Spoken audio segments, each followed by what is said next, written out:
Toutes nos courbes de niveau sont à présent élevées, et nous avons vérifié la cote des points. Nous allons maintenant désactiver la cote des points qui nous servait d'orientation. Nous allons également attribuer leur couleur et leur calque, et nous allons activer les autres éléments qu'il nous reste à élever. Nous avons déjà activé les chemins et la route. Pour ce faire, s'agissant de polylignes 3D variables, nous disposerons des outils suivants.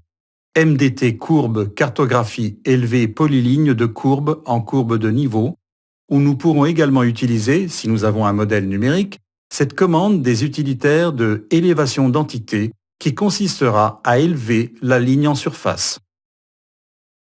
Le fonctionnement est le même qu'avec la commande MDT courbe cartographie élevée polyligne de courbe en courbe de niveau, seule diffère la source de données que nous utilisons pour obtenir les cotes, soit avec le modèle numérique, soit avec les courbes de niveau. Il suffit de sélectionner les entités qui vont intervenir dans le calcul d'élévation. Nous pouvons également adapter les polylignes que nous avions déjà élevées en 3D et nous pouvons élever tant avec une cote nulle que par calque ou comme entité.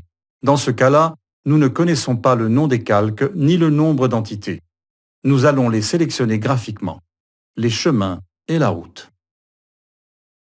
Si nous acceptons, il va commencer à traiter un peu en fonction du nombre d'éléments et surtout également de notre ordinateur.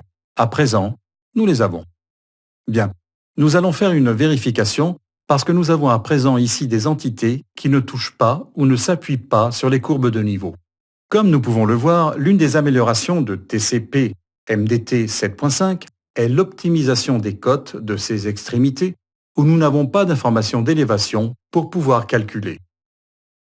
Il nous reste maintenant seulement à activer les autres éléments 3D que nous avions par défaut, ainsi que les points que nous avons convertis dans les autres unités didactiques, MDT Vision Point, et nous activons tous. Nous allons enregistrer ce dessin de la carrière en cartographie 3D afin d'en disposer pour le calcul du modèle numérique de terrain.